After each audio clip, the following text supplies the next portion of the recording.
for Omega. Like, it was so bad. It was 12-1, 10K on the goal lead. What the heck happened? I mean, they were at the point trying to be proactive when it comes to trading. They weren't being reactive to what AP Brand was doing. They're feeding a lot of resources to Joe, but it all came to the point where Omega could not really contest to any Lord take. Yeah. And that's where in the fundamentals, the boring stuff of ML comes in, wherein What the AP heck Brand was happened? just really determined to secure the objectives, not to go after kills.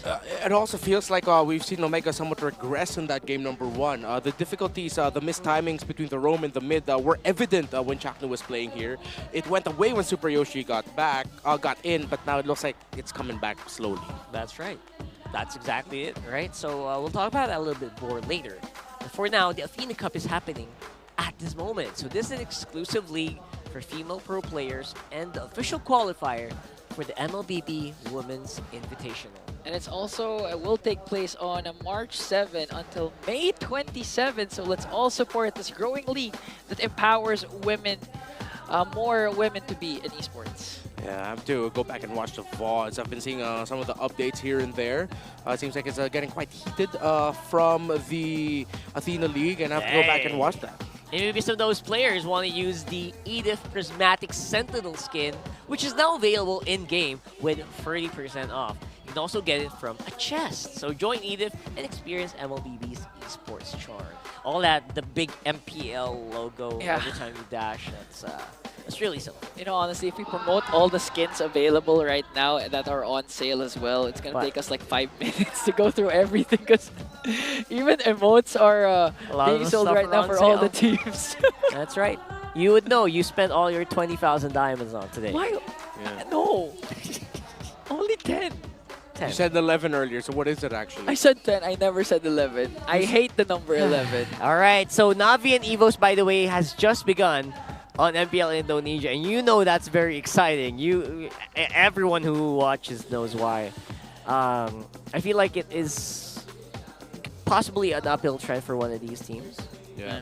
For Navi, Navi's the one been struggling. Evos has been doing really good so far this season. The inclusion of Albert, their adjusted lineup, and Evos has been great. Also a big pleasure to see Albert play once again. I know he's been like on bench warming since like last season. But last SBS he was doing a good job with their MDL team. Yeah, we saw a glimpse of that, and I think it's just gonna be a continuous uphill, not climb, but they're gonna stay up top. They're gonna be good. Evos is gonna maintain. Evos is gonna be fine. A big contrast. Doing a good job. Again, if you said this to me like a few seasons ago, I would have like looked at you very oddly. But yes, that's exactly where Evos is right now. And it's a happy thought. It's a happy. You would have the same reaction. They're gonna stay how Redmar reacted. Evos are gonna be just about that reaction. What? So first pick, John. I'm not gonna doubt it anymore, folks. Straight up, it worked out for them.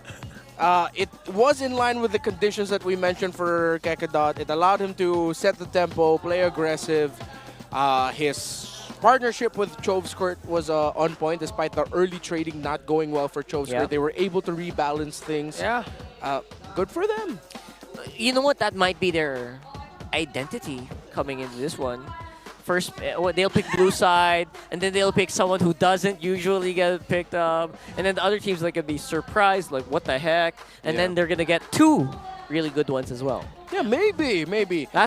Let's see. Right? Yeah, I mean, there was a time when Coach Pacbet was very active in MPL Philippines before, of course, he went to other countries and then eventually became a championship-winning coach in MPL. We did call him the drafter of the universe. So let's see if we get that. The master drafter.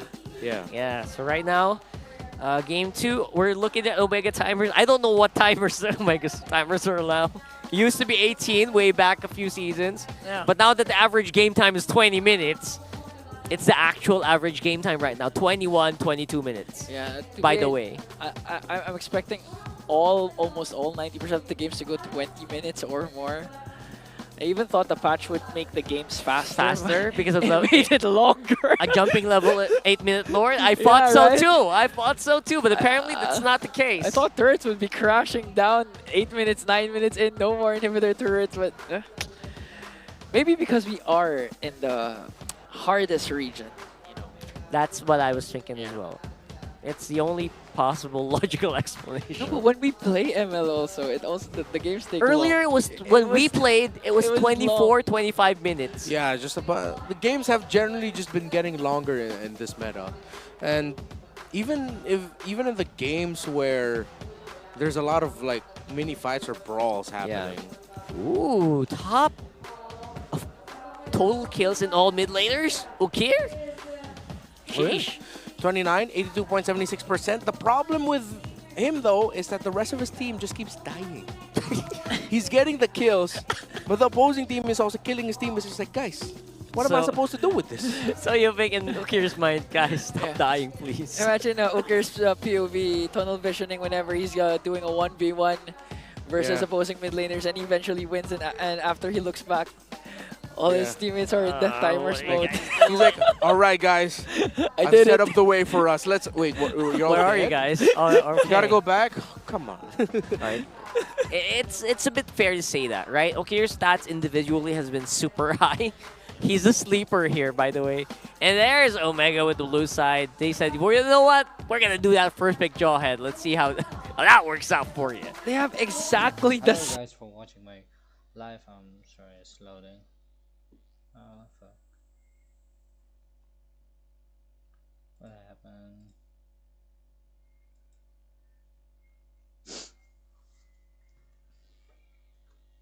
For you. They have exactly the same blue side win rate with AP Breno, 14.29. Especially after that. I don't know after that win, right? After that win for AP Brand, it probably doubled or something. But yeah, this was AP Brand's blue side win earlier. All right. Will we get a Jawhead first pick? Let's see. Will we get Lo Yi getting acknowledged because it was completely forgotten about in the first draft. Or will it though? I don't know. Who said there are no I shortcuts actually in was a life? little shocked I by how- literally invented one. How little acknowledgement Loyi had in the first one. Yeah. In my mind, it was like maybe these teams just don't like Where global there is plays. light, but- there are also shadows. I don't know. There we go. There you go. Finally, someone acknowledged Lo Yi. Oh, we're By back the in way, the. we do acknowledge one effect of the draft. Oh. Chip keeps getting banned out red side. Oh, that's Jushin big. Yeah. might be an opening for the Yeah. Zushin mid lane. Come on, please give the juice in. Jushin, We need come to on. see what happens to a draft. Yes. And give the juice in. Yes, please. Yes, please. To Ukir? Oh, Just yes. Oh. Actually, yes. If you give juice in and Omega take it, Magic is my Oh, they it's gave open. it. thank you. okay, it's open. You can get Granger and Suyo or a Joy. In my mind, it's still a Jawhead Get, first pick, but yeah. Jushin. Do then it. Trade for Cho. Get that after that. Don't for rush Omega. the show just yet. No, for Yeah, Omega. later, because later. Later. AP Yeah. Brand can't get the Suyo Granger. Pick off or non-pick off, that might be tough. Reptar Time to promises track he the will not. beat of the flash. Still the Joy. All right, this is still okay, because we're seeing now that teams like, all right, we don't need to first pick the juice in. You don't need to panic. Yeah, with and the Omega first are pick. thinking that like, oh, okay, so they want us to first pick the juice in. Jushin Granger for AP Brand. Mm, You know what, Maybe. I'm still thinking, don't pick up the juice in. Pick up a Granger, I definitely. thought you wanted not to see quite the yet. Jushin. Not in that Not just position. yet, not just yet. Not in the first pick position. Yeah, this is okay. What? Woohoo! What the heck? You know what? AP Brand, Omega, just draft. I What mean, is happening? we saw Kekedot when he had his comfort hero, mainly the Jawhead. Flight. What more if Dare has his comfort hero? Experience The Badang, even the nerf, it can't stop Dare when he has the Badang. Yeah. Is There's he the gonna- Granger Jushin. Is he gonna show at the adage is true? You can nerf the hero, but not the player. Oh. Is this gonna happen here today?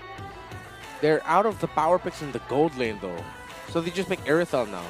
Yeah, Irifel or Because if you're gonna play into the carry, it's gonna have a hard time if this game goes on a bit too long. What are the other What? iconic picks of Shizu in the gold lane? Moskov. Moscow. Yeah.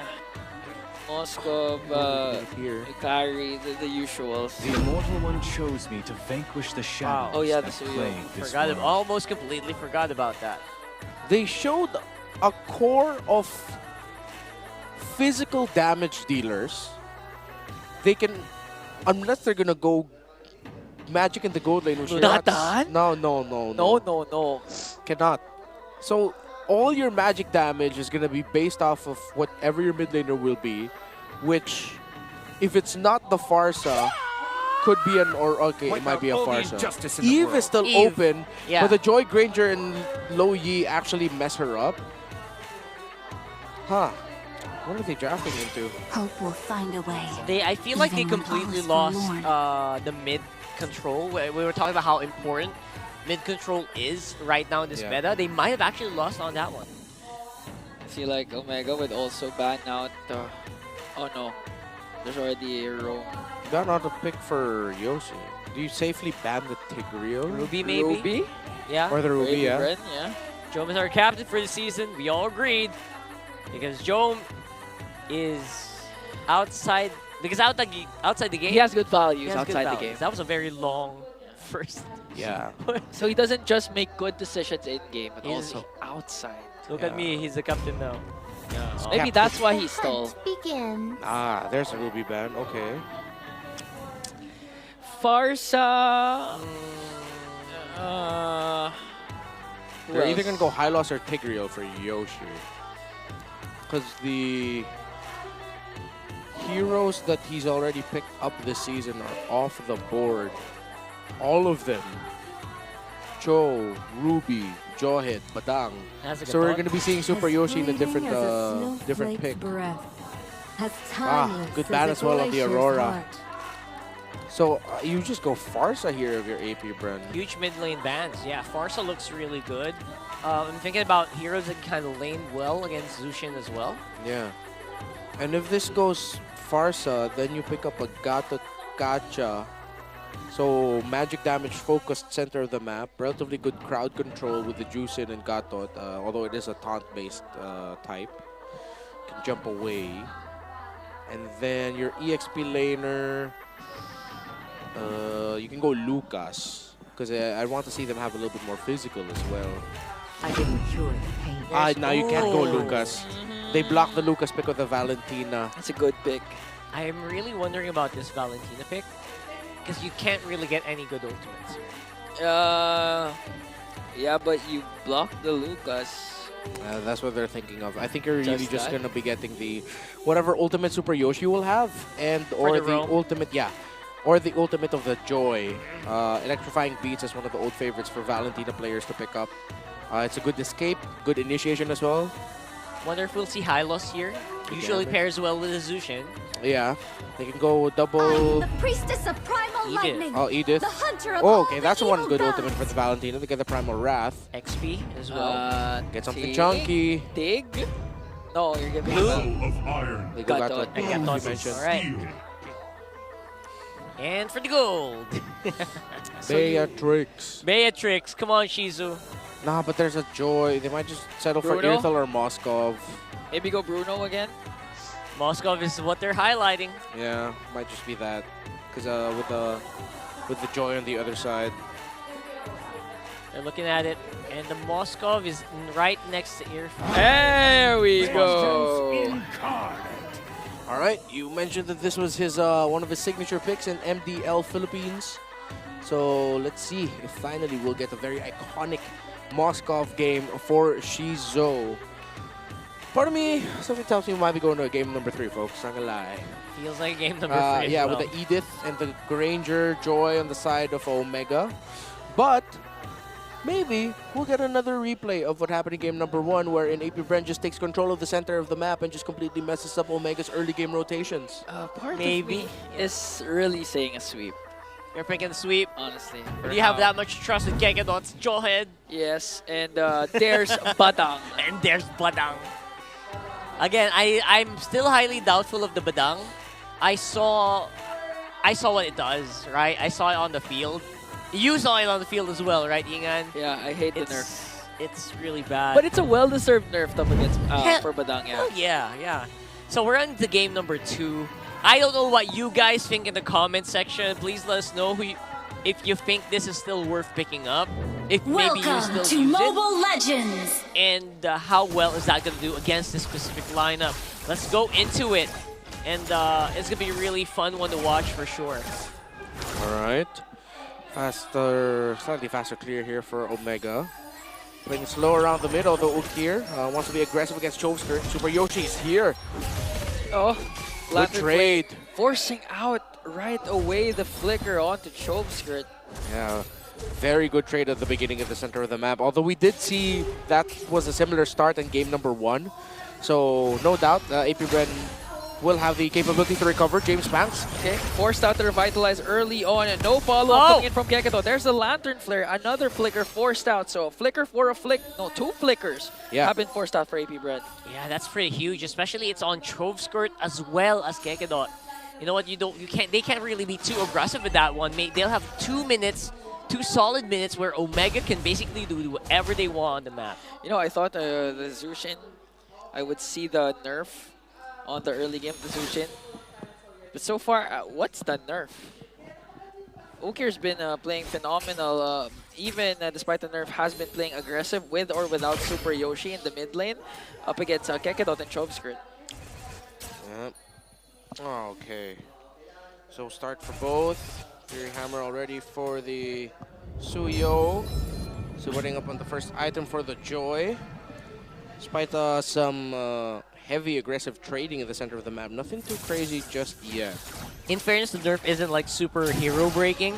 It just enables like the Zushin to get really picked up. Oh! Okay, first man down. There actually is gonna fall down. Got spotted out by Andoryu with Super Yoshi.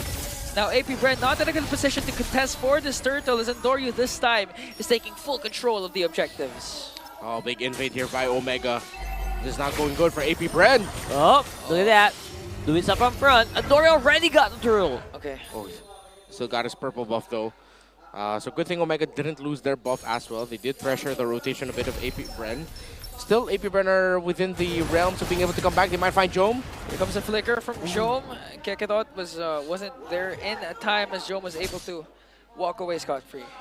Didn't toss him up. I think Kekedot was thinking Jome was a bit too far to the edge, that even if he casted the animation of the ejector, he'd still be able to get away. And at least he was able to force out the flicker.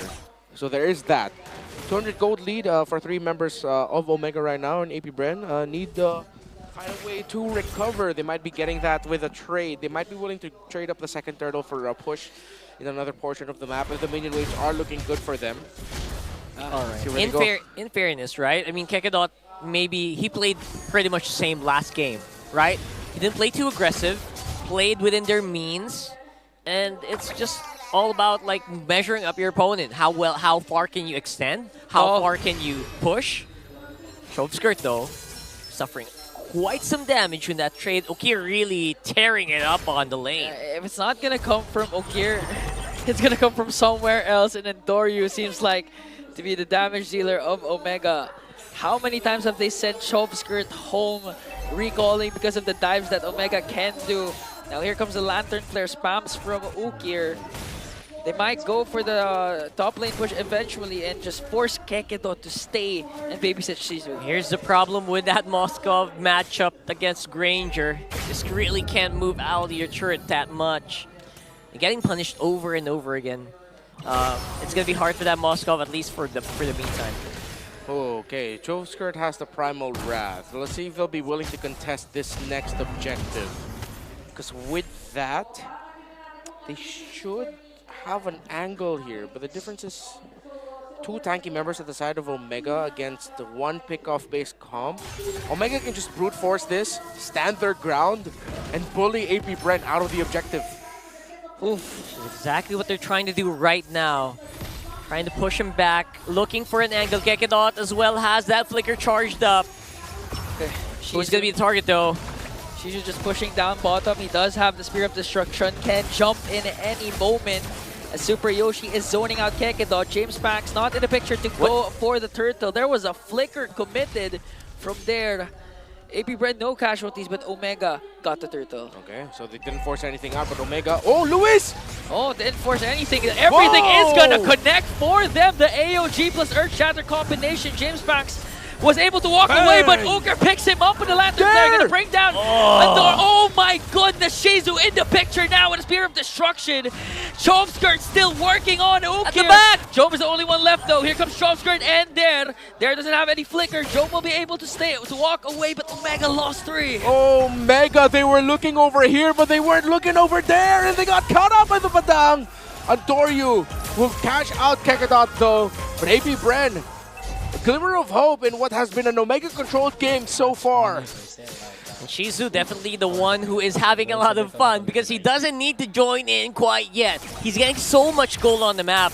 I can see that differential really starting to go on the side of the Moskov, surprisingly, after everything that happened. And the decision of Shizu to not just cast the Spear of Destruction when Omega was doing the turtle take, but after that turtle take was really vital for AP Bren and how they were able to get 3 kills and eventually diminish the gold lead established by Omega. He's just not the focus there right now. There you go with the Sky Piercer locked in for Jome. Must be a signal that they're ready to go in for the fights maybe soon. Yeah, a little bit. AP Bren's like far more calculated this week so far. It's like you really you can see them trying to consider all of the potential conditions, the proper timings. Sometimes it can come off as overthinking, but right now it's clapping back against the aggression that Omega wanted to play around. Oh, That they're not falling into the trap so much. They're considering the Edith, they're considering the Joy. They commit the combo coming in from The dodge. there, but that was a dodge. A beautiful play coming in from Omega. As Jom picks up a kill on Dory with the backline. An electrifying beat. Super Yoshi goes in with the AOG, forcing AP Bren to flee the scene. And it looks like an uncontested turtle take for Omega. and again, turret going down to the bottom. Small consolation prize once more for AP Bren here. Yep. Gold lead is not that big, surprisingly with everything going right for Omega. Big time taunt from the Unbreakable for Super Yoshi. Able to catch out 2 or 3 if I'm not mistaken, and that turned the team fight around, favoring Omega. So AP Bren have another condition to check out here and have to watch out for, that since they're a little bit more close range with the team fights that they want to do. Super Yoshi, where is he gonna be pathing with the taunt? Conceal. Okay, they're going for the conceal. Super Yoshi waiting for the Unbreakable, but that was just more than enough space created for Jome to push out the top lane. And looking at the middle lane, again, Chomskirt alongside there, pushing in onto the minions, but Andoryu was there to clear it out. Ooh. So now, AP Bren, they have a lot of ways to actually do pickoffs again. And there has his comfort hero of a Badang, paired up with the Flicker. If it connects properly to the right target, specifically Jome or Andoryu, AP Bren can make waves again and turn things around. It's one of those games where the Joe head doesn't feel as big of an impact as we did see in game number 1. And you could feel it, wow, right there. Ready to pull the trigger there. I think they call that stretching. Stretching, there you go. The good dynamic stretching. Oh, Kekadot. Okay, there was the conceal. Okay, Gotta Andoryu commits the retry. Super Yoshi commits the AOG. Kekadot just walks out of danger. Alright, that's a big consequence, honestly, because right now, Kekadot will be forced to play a lot more defensive. Maybe try to just keep James Banks alive or keep Dare alive, right? Other than that, it's still Shizu not joining the fights quite yet. I don't think he's quite ready to face off against Andoryu right now, not even Jome. Uh-oh. It just feels worse and worse, but Lord is up. Ooh, this might not be good for Andoryu. Hey! Oh! Andoryu was able to dash out of the Frizz break coming in from there. So that was an initiation AP Bren really Wait, what's happening? Oh, okay. Even Lewis forcing out there's Flicker. Now a conceal for the squad of Omega. Reset Ukir it. zoning out the members. Kekadot lifting him up with the Lantern Flare. And Jome picks up the Lord for Omega. Yeah, no attempt whatsoever for Shizu to actually join the fight there. I thought that Shizu would maybe even toss out an SOD to just try and For the steal? it. Yeah, that's what I was thinking too. I was waiting for it. But no. But yeah, they decided to go up against it, playing it safe. And I think that's the best way I could describe how these two have been playing so far right now. Of course, minus the aggressive nature of Super Yoshi getting punched in game number 1. These two are playing not to lose. Like, that's the best way I can describe it. Like, with how they're moving, how they're really saving their flickers. You see the thought process getting shown out. They're playing not to lose here. It's like a passive, aggressive partner. Especially AP Brent. Yeah. I feel like they're just...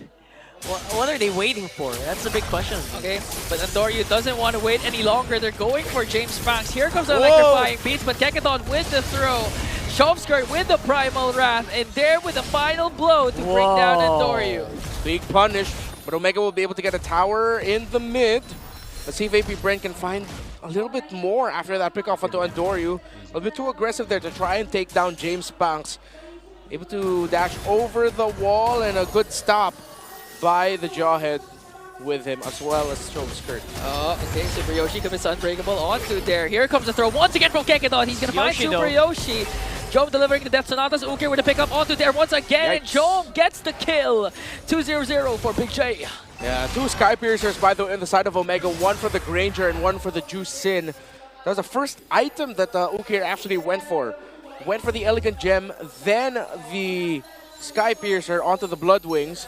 While Jom went a little bit more traditional, went for the Hunter Strike first and then the Sky Piercer. So at this point, I think Jom should either have 1 or 2 stacks. No, 1 stack should be, right? Yeah, 1 stack on the Sky Piercer, if I'm not mistaken.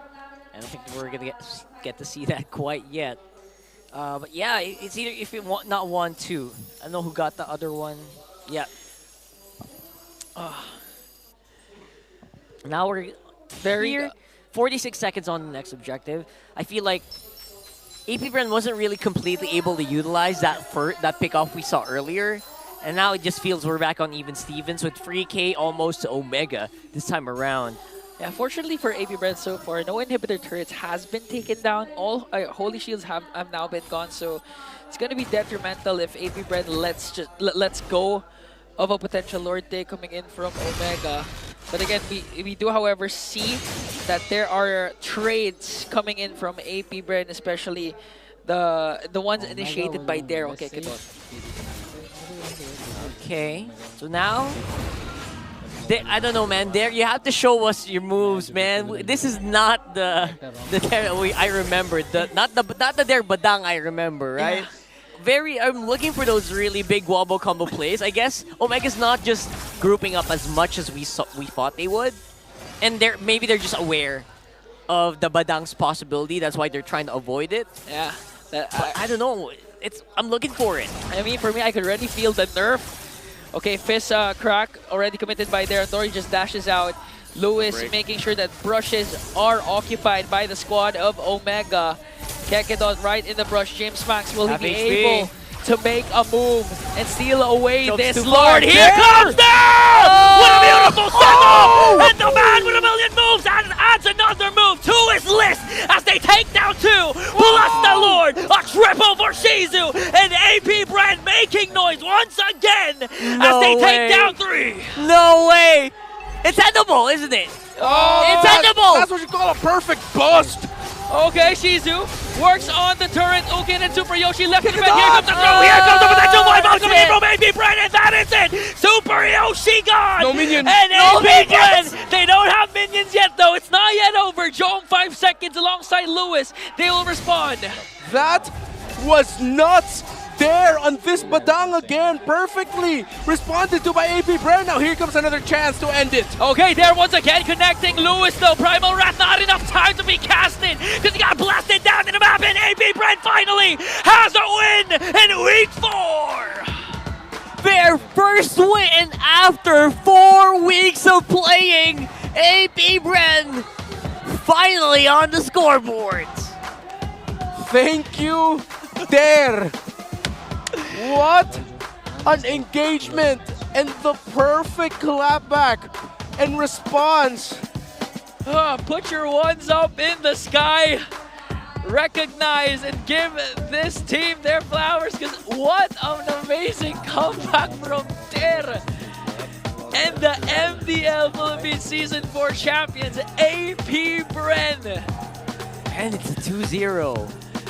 A sweep. I mean, now they're just showing and making a statement that they do belong in this league. It's gonna take time for them to adjust, but eventually they can show their full strength. To remind you, Omega are a team that have taken points from Team Liquid and Aurora. Teams on the top of our standings today. And AP Brand, the only team so far that heading into today that has not won a series yet, swept them. I don't even know anymore for this season, man. I don't even know. I don't even know anymore. Congratulations, AP Brand. That was a prolific way to win it all, too, right there at the end. And the faithful have been rewarded. Look at that. Look at these guys. Yeah, like 4 weeks of coming in day and day